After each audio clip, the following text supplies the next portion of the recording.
Good morning, everybody. Welcome to this week's review.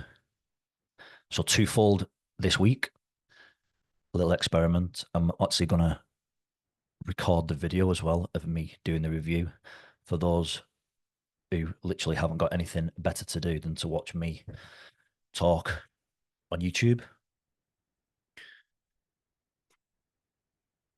So, I think kids break up after this week, don't they?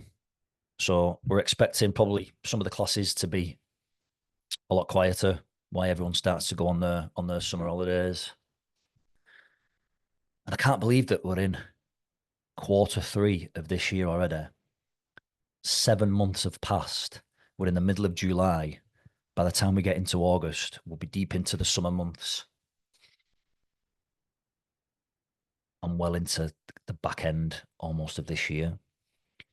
But I think it's important to understand we're in summer now and it's a time to go and enjoy your summer holidays, reset, rest and recovery,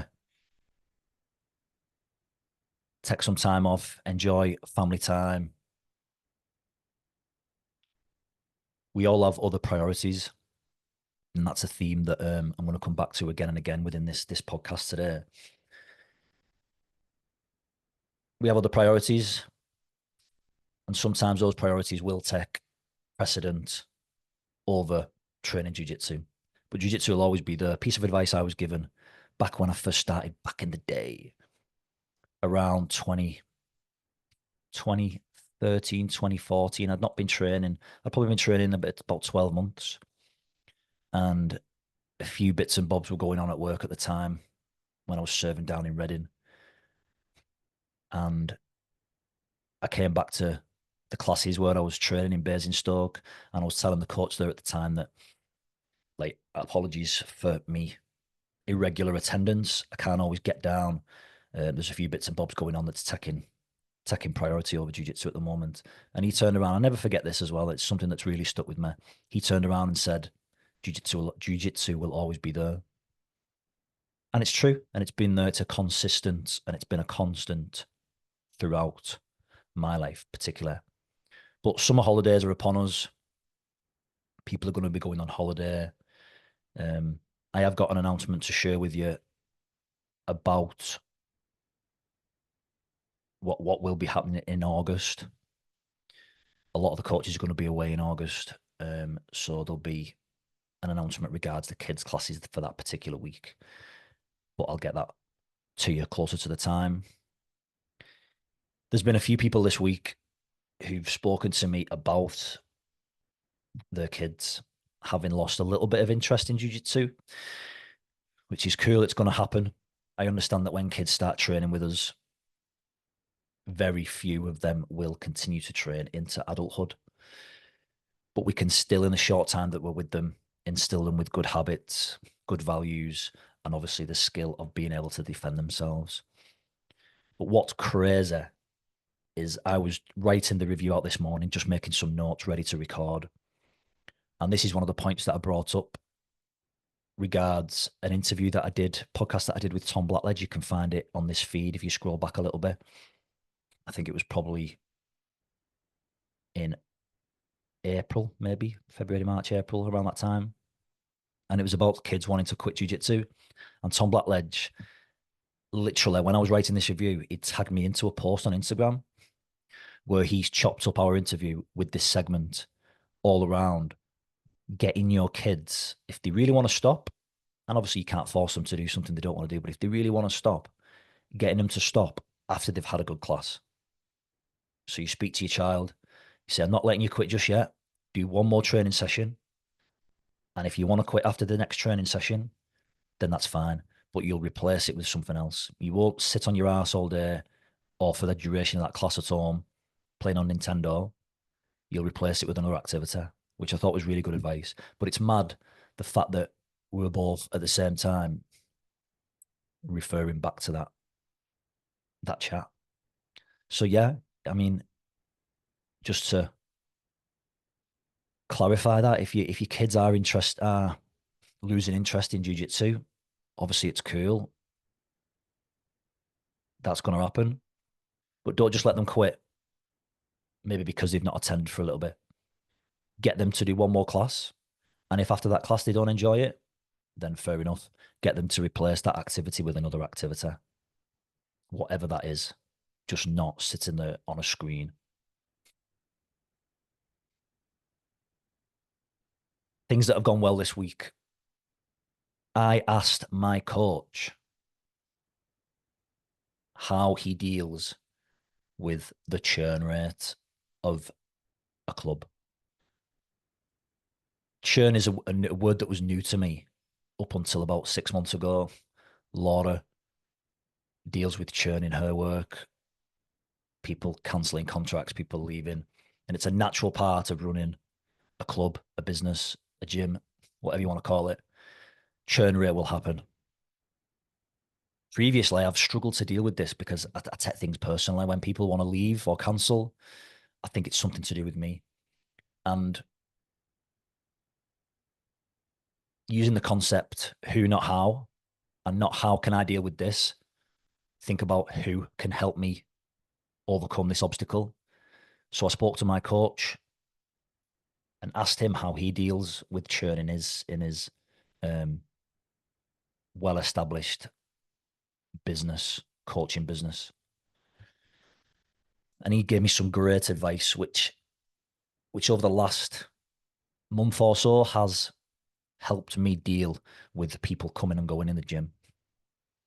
And it's a natural process. And it's nothing to do with me in terms of me personally. And he gave me a great reframe that people aren't leaving. They've just got other priorities at this time.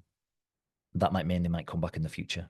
And he gave the analogy of when you book in for your holiday, you're 2 weeks abroad and you leave after 2 weeks, the hotel doesn't go mad or take it personally that you've left. It's just your time to leave. That's how long you signed up for. You've got other priorities at the moment. And that's helped me deal with the natural churn that's going to happen within a club. And my mindset around it. And it goes back to the old neuro-linguistic programming, like concepts that it's not the event that causes you stress. It's your thoughts around the event. If you can change your perception of events, you basically change the way you look at the world, and you change the world by changing the way you look at it. And I think it's important to come back to that idea over and over again. It's not the event that's causing you stress. It's your thoughts about the event that are causing you whatever emotions that you do not want. So whatever reframes you need to use, maybe that is someone else's reality, but the reframes that you use can change your perception of reality, change the world, change the way you look at the world. So that's helped me massively this past couple of months.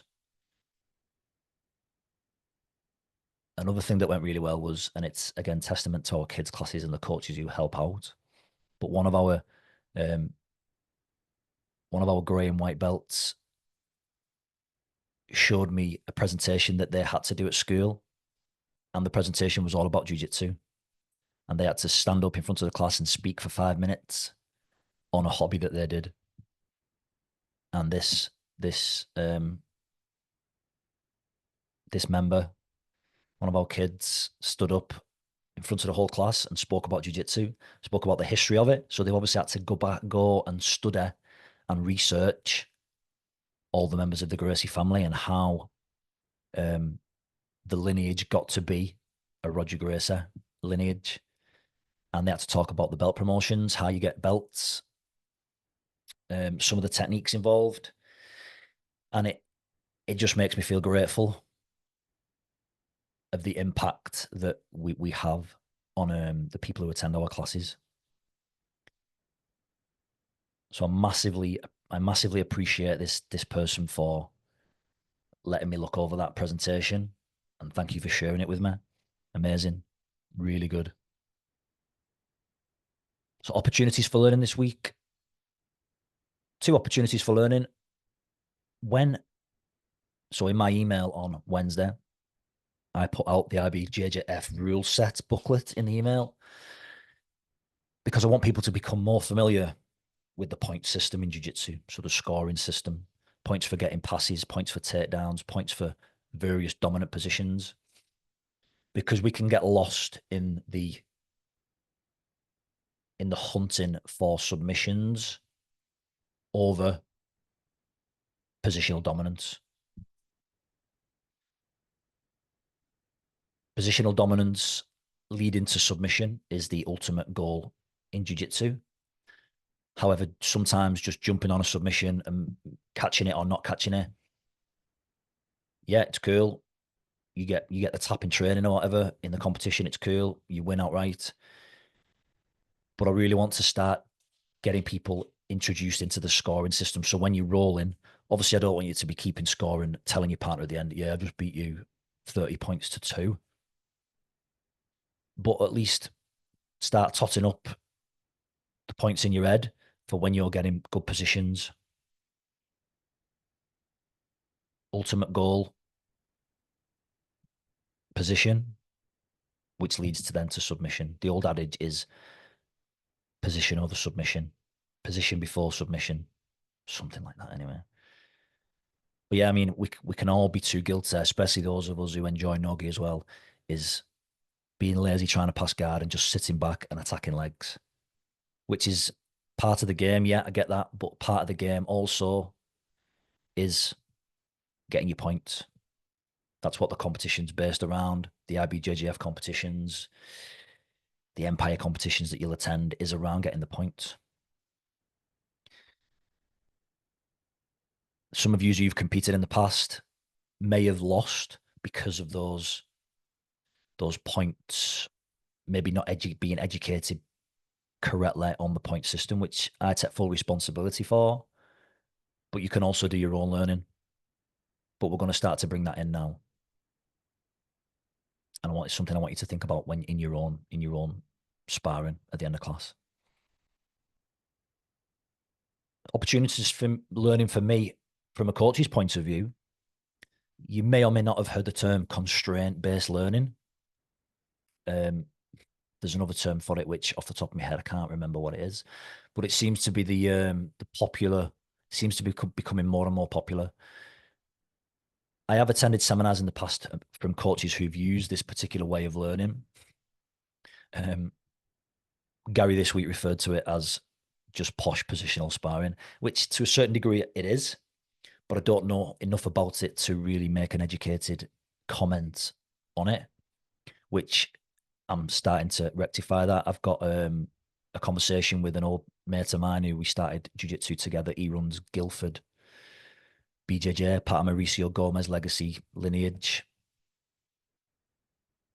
And I'm going to have a conversation with John around this constraint-based learning. I can't think of the other name that it's called.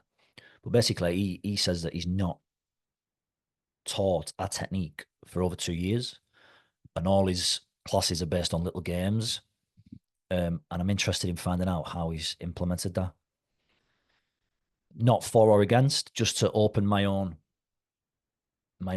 coaching techniques to see if it's something that we can bring into the club. If he was down on Tuesday, the way I delivered the turtle session, so turtle defense session, was the way I was taught that position by Preet Mickelson at a seminar, and he used the same idea. You go away, have a game with certain constraints, and then come back, add a little bit to it. Another way you can try and win in that game, go back. So we're keeping it really like posh positional sparring, as Gary alluded to. But yeah, interesting. So that's a bit of learning for me. And certainly if it's something that could benefit you as a member of the gym and me as a coach, then for sure I'm going to fucking take it on board and utilize it. I'm all for learning new stuff. So points to take forward. Remember, we've got Ben Poppleton coming down Tuesday at 7. So those of you who still want to attend at our places, it's £15 to attend.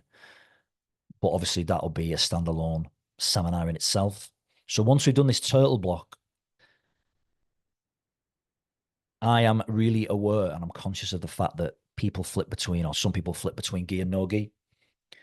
and they're bringing the leg lock stuff that they utilize in the no gi into the gi, which is cool as long as it's done within the rule set that we apply at the gym. So when we're in the gi, we stick to IBJJF rules. When we're in no gi, we do ADCC rules. So that just gives a quick indication to someone who's coming into the gym as to what's allowed and what's not allowed. Where the confusion and the grey area happens is in the gi. IBJJF, you don't allow heel hooks in the gi, but from brown and black belt, you can start to do knee bars, you can do toe holds, calf slicers, which we cover in the gi from quite early on in the curriculum. So we're going to have a look to change that. So because of the nature of the clubs where I've trained at previously and where I was taught, a lot of the leg locks weren't allowed. Now I get why, it's a safety issue, so I'm totally on board with that. However, I am susceptible and have been caught by toe holds because at the level where I'm at now, black belt toe holds are allowed. And it's not something I've ever done before getting to that rank.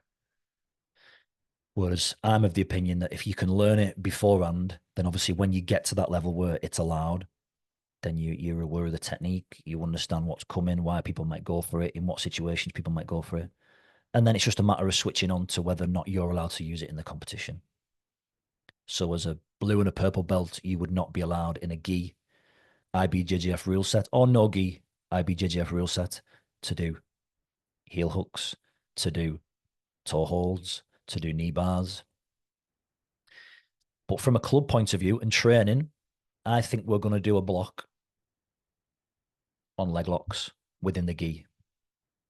I think it's important to get people used to defending footlocks because a lot of people are bringing footlocks from straight footlocks in particular from the no gi over to the gi classes, which is perfectly fine, but people aren't used to defending them.